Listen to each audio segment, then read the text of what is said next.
ギブソンジャパン公式 YouTube チャンネルギブソン TV 日本版初となる生配信番組スペシャル生放送フィーチャリングスラッシュ始まりました。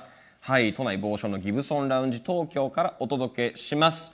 本日 MC を務めさせていただきますミノミュージックのミノと申します。よろしくお願いします。ギブソン TV 日本版ではですね、G ベースという国内ギタリストをフィーチャーした番組の MC も務めさせていただいております。本日もよろしくお願いします。コメントもね、ぜひどんどん書き込んでください。いやスラッシュですよ皆さん。僕も本当に、中学高校生ぐらいの頃からね憧れのギタリストでたくさんフレーズとかもコピーしてきたんですけども、本日お会いできるということで、はい、じゃあ早速ねもう、呼び込んでしまいたいと思います。それでは本日のスペシャルゲストスラッシュをお呼びしましょう。 Please welcome Slash。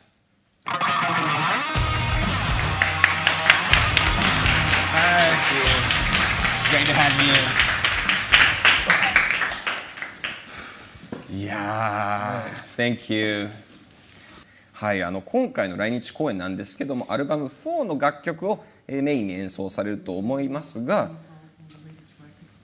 What now?4? Yeah. こちらのアルバムのコンセプトだったりこうどのように制作したのかっていうのを教えていただけないでしょうか。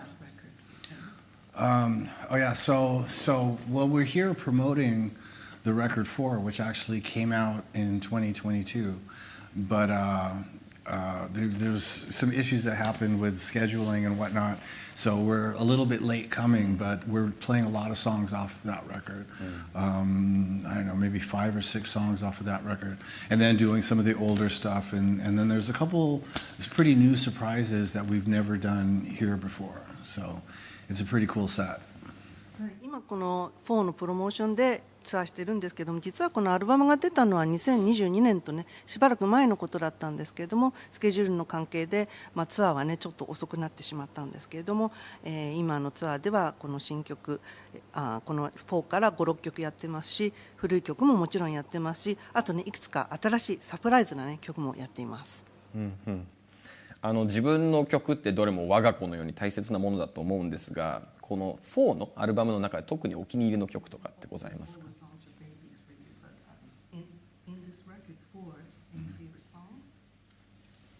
Oh, the name favorite songs off the record. You know, yeah, it's always hard to answer that question. I mean, I love the Rivers Rising song is what sort of started the whole record. That was like the first song that we did. But I'm really attached to all the material on the record, you know, so it's hard for me to just pick one song. Right. Yeah. The Reverse Rising がね、これが最初に作った曲なんで思い入れはあるんですけれども、でも本当にどの曲も大好きなんでね、選ぶのはなかなか難しいですね。じゃあちょっとギターについても聞いていきたいと思うのですが、ジェシカについて、こちらにですね、まだ未発表のスラッシュの次期シグネチャーと言われるギブソンスラッシュジェシカレスポールスタンダードがあります。でこのギターの元になっているオリジナルのジェシカについてお話をお聞かせください。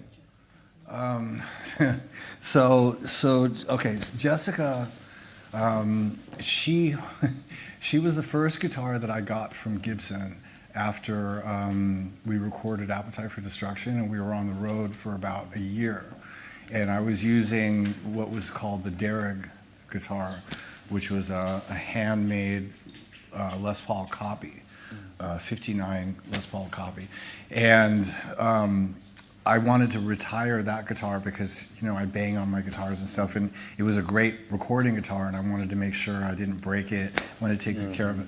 So I called Gibson, and this was like 1988.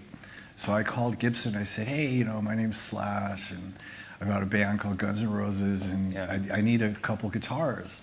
And they said, well, you know, we'll sell you a couple Les Pauls. So they sold me, I guess at artist cost, 2 87 Les Paul.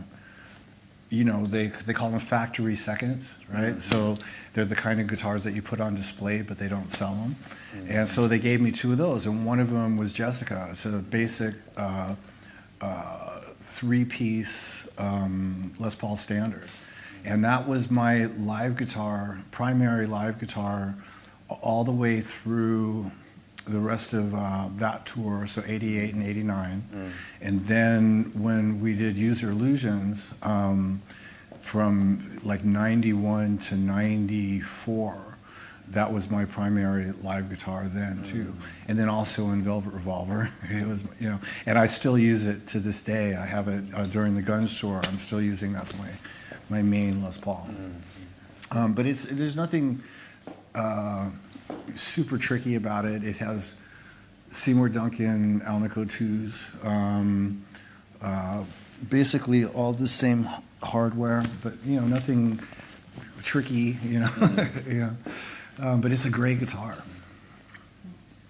このジェシカというのはですね、スラッシュが初めて手に入れたギブソンのギターで、アペタイト・フォー・ディストラクションから使っているんですけれども、アペタイト・ディスカッションのそのツアーを始めて1年経った頃だったんですけれども、当時彼は別のギターを使っていまして、59年のレスポールのコピーのギターを使ってたんですけれども、それは非常に貴重なギターだったので、レコーディングには使うけれどもツアーには持ってきたくないということで別のギターを探していたと。それでギブソンに連絡して、スラッシュと言って、ガンゼンローゼスというバンドにやってるんだけれども、なんかギターを調達してくれないかと言ったのが88年でした。でその時に、用意してもらったのがこの87年製のレスポールスタンダード、2本ですね。非常にアーティスト価格で売ってくれたんですけれども、実はそれは、いわゆる、ファクトリーセカンドといってディスプレイ用なんだけれども、実際には使わないようなそういったギターだったんですけど、それを、アーティスト価格で売ってくれました。で、これが、その後のスラッシュのライブでのメインギターになって88年89年のツアーでも使い、そして、ユーザーイリュージョンの頃ですね、あと91年から94年、その後ベルベットリボルバー、そして今日に至るまで、ずっと使っているギターです。特にそんなにすごい、特別な仕様というのはないんですけれども、シーモア・ダンカンの、アルニコ2が搭載されていたりといったとても素晴らしいギターです。Well done. She has great memory. I'm surprised.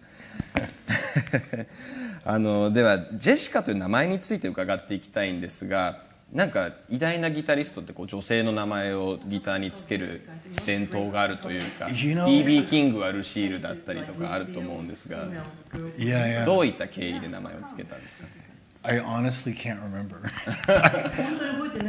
I think I named her Jessica at some point in the 90s, and I can't remember how or why that came to be. And she's actually, realistically, the only guitar I have that's named. Of all my guitars, yeah. She's really the only one that's named. I have a couple other that I've named since Jessica, but like maybe I could count on one hand. 90年代のどこかでつけたことは覚えてるんですけど、本当になんでジェシカになったかっていうのは全く覚えてないんですよ。で、I have a 58 named Bridget. 今思い出したんですけど、58年生ブリジットっていうのはあるんですけれども、それ以外では本当に名前がついたギターっていうのはジェシカだけですね。それ以外では。今ジェシカは、やっぱりちょっとこう大切にね非常に扱われてるところあると思うんですけど、こう使う時ここぞという時でやっぱり使用するギターみたいな感じなんですかね。Jessica? Yeah. Well, yeah. I mean, Jessica, she's just my main live workhorse. Primarily with Guns N' Roses. I don't because I spent so much time with her in Guns N' Roses. I don't usually take her out with the Conspirators, but I did have her with Velvet Revolver. But she is really Guns N' Roses guitar, and I play, most of the Appetite stuff with her. So like, It's So Easy, Welcome to the Jungle, Paradise City. There's a bunch of other Use Your Illusion songs and stuff. 本当にスラッシュにとってメインのライブギターなんですね。でガンズで本当によく使っていて、アペタイトのアルバムでは使っても、Welcome to Jungle とか Paradise City といったそういった名曲でも使っていますね。あとベルボット、リボルバーでも使ってます。今のスラッシュのバンドではあまり使ってないんですけれども、本当にガンズでよく使ってました。So, and Mr. Brownstone is another one. But and then with Jessica, I was doing a session. I was doing actually a tour of Japan with Nile Rodgers back in when was that? I guess that was like 1990. I think somebody will know in the comment section. Yeah. I think it was around 1996 or 1996. So when I was rehearsing with Nile Rodgers and his band, we were rehearsing in New York and at SIR. And during rehearsal, I have this thing where, because I don't have a tremolo bar, where I bend the neck doing this. Right? And we were playing, I forgot what song we were playing, Le Freak. Yeah. And that was the band. It was Chic, right? Yeah. Anyway, so I'm doing that, and the neck broke, and completely broke in half. It hit me in the, because when you bend a guitar like this, when it breaks, instead of bending inward because of the pressure, it pops outward. So it hit me in the face. Ouch. And I was all bloody and stuff. But more importantly, the guitar was broken in two pieces, and the tour was going to start in 2 days. And so my guitar tech at the time, Adam Day, found a luthier in New York, and he actually glued the neck back on. And so it's actually survived that neck break. Comes all the way around here. It's pretty cool. もう一個ジェシカにまつわるエピソードがありまして、多分96年だったと思うんですけれども、日本でナイル・ロジャースと一緒にツアーをやったことがあったんですね。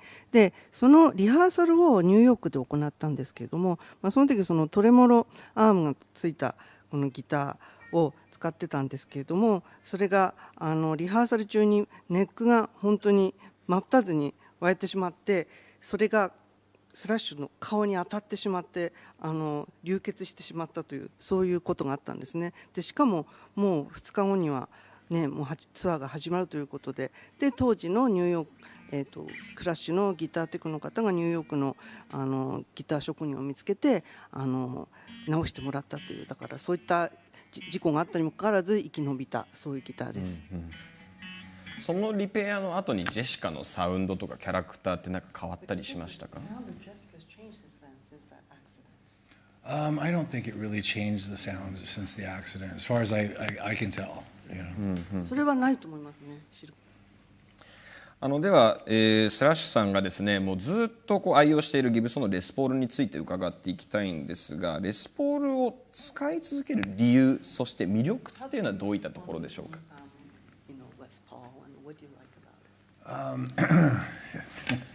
？I think I started out. The first guitar I ever got was a Les Paul copy, and then that guitar. I remember the neck started bowing, and I ended up sticking that guitar through a wall one day at rehearsal, at a little rehearsal studio in Hollywood. And so then I went through trial and error with all the main brands of guitars, and I think I was using BC Rich for a while, but I inevitably ended up back with a Les Paul when Guns N' Roses started, and I think that was always supposed to be my guitar, so I had to go through some of the other brands and come full circle back with Les Paul. And it's a combination of a lot of things. It's the way that they sound, because it's the dual humbuckers and sort of the density of the body has a pretty unique Les Paul sound, and I like that. It's thick and it's fairly heavy and has a lot of sustain and whatnot. And then I like the weight of it. It's very solid, which is important for me, I guess. I feel comfortable with it, and they look cool. I've always thought that Les Pauls were hands down the sexiest guitar. Right. So yeah. But when I was first starting out, a lot of guitar players whose sound I gravitated towards, they played Les Pauls, and it was from Jimmy Page to Mike Bloomfield to Keith Richards. All had Joe Walsh sometimes, so I'd see a Les Paul, and if it was somebody that I really admired their playing, I'd make a mental note of that. 最初に使ったギターというのがそのレスポールのコピーだったということがまず一つありますね。それは使わなくなって、壁にかけることになったんですけれども、その後いろいろと試行錯誤を重ねて、一時 BC リッチを使ってたりしたんですけれども、結局ガンズを始めた時にやはりレスポールに戻ったと。で、いろんな、メーカー試してはみたんですけれども、やっぱりどうしてもレスポールに戻ってきたんですね。でそれにはいくつか理由がありまして、まずサウンドですね。ダブルハンバッカー、そして非常にこの密度の濃い高いボディですね。でそこから出るユニークなサウンド、非常に厚みのあるサウンド、そしてサステインがすごくよく効く、そして非常にソリッドで重みのある、そういったサウンドの特徴もありますし、と同時に見かけも本当にクールで、本当にとってもセクシーなギターだと思います。また、スラッシュが昔から好きだったギタリストですね。でレスポールを使っていた人が多いと、ジミー・ペイジ、マイク・ブルーンフィールド、キース・リチャーズ、時としてジョー・ウォルシュ、そういった人たちが使っていたということもあります。一番最初に衝撃を受けたレスポールのプレイヤーって覚えていたりしますか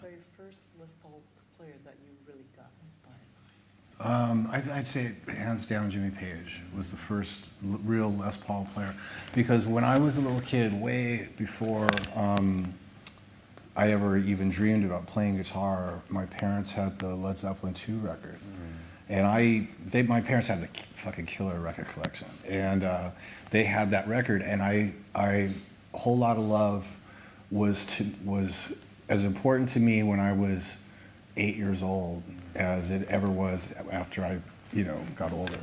And I remembered that record, and so when I first started playing guitar and realized that Jimmy Page was the guy responsible for that guitar sound, that was really a pivotal moment for me to pick the Les Paul. And so definitely Jimmy Page. And then there was, obviously other guys who played Les Pauls as well, Les Paul himself, who was a big influence. But yeah, Jimmy was probably the first real Les Paul player that I picked up on at a really early age. やっぱり一人挙げるとするとジミー・ペイジになりますね。子供の頃に聞いていたんですね。でご両親が持っていた、素晴らしいレコードコレクションがあって、その中にレッド・ゼッペリン2、レッド・ゼッペリンのセカンドアルバムがあって、そこに胸いっぱいの愛をという曲を8歳の時に聴いて、なんて素晴らしいんだと。でそう思ったのもう弾いていたのがジミー・ペイジだったので、やはりジミー・ペイジです。他にはもちろんレスポール本人というのもありますけれども、やはり一人最初に衝撃を受けたというのはジミー・ペイジです。はい、じゃあここからはですね、事前に X で、募集したファンの皆さんからの質問を少しぶつけてみたいと思います。これね、めちゃくちゃいい質問なんですよね。This is my favorite question. 僕は今高校生で人生をかけてロックをしようとしています。ロックをする上で大事な心構えを教えてください。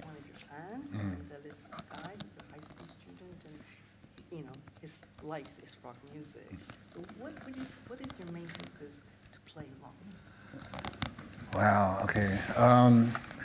I mean, I think you have to really be drawn to the energy of what rock music represents and what it sounds like, and that whole.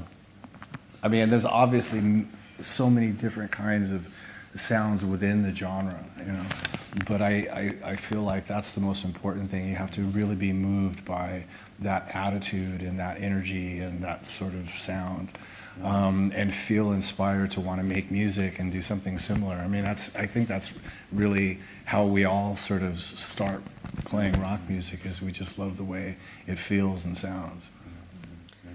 ロックと一言で言ってもいろんなジャンルはあるんですけれども、やはり大事なのはそのロックのエナジーを感じ、そのアティチュードを感じ、そのサウンドを感じて、それを取り込み、その中から自分の音楽を作っていくということが大切かなと思います。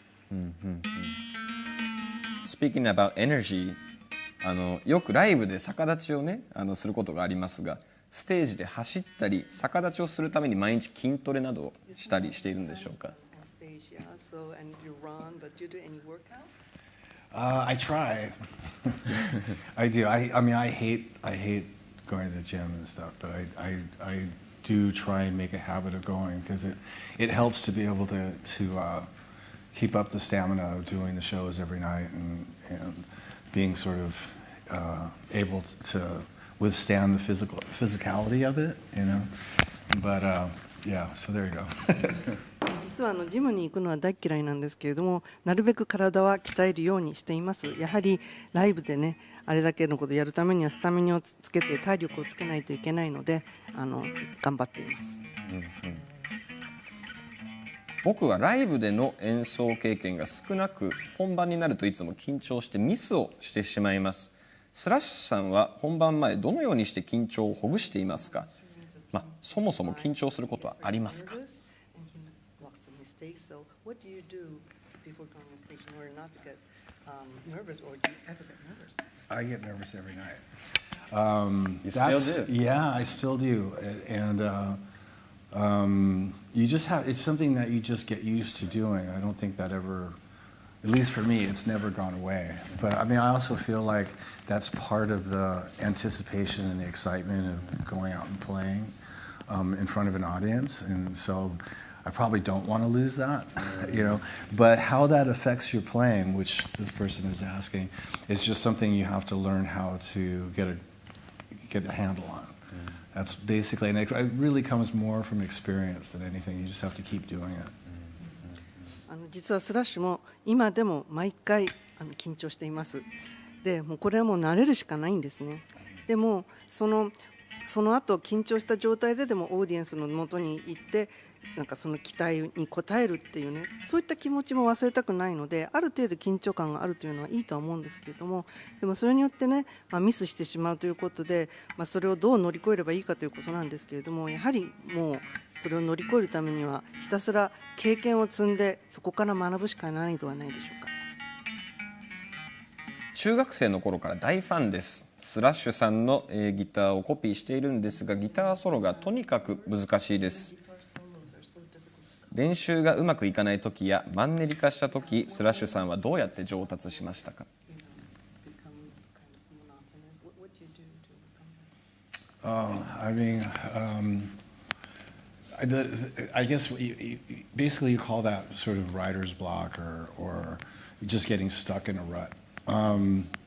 You just have to play through it and try to convince yourself that it's something that's in passing, and just keep playing. Find something else to sort of, you know, something different to play or to work on that's not your usual thing, and just try not to think about being in a rut, and it just sort of goes away, you know. But for me, the most important thing is to keep playing as opposed to putting the guitar down and getting away from it for a minute, which might work for some people. But for me, I just keep playing and try and find other things to play that, or just try not to try so hard. そうやってね、煮詰まってしまうことってあると思うんですけれども、それもやはり乗り越えなければいけない壁なんですね。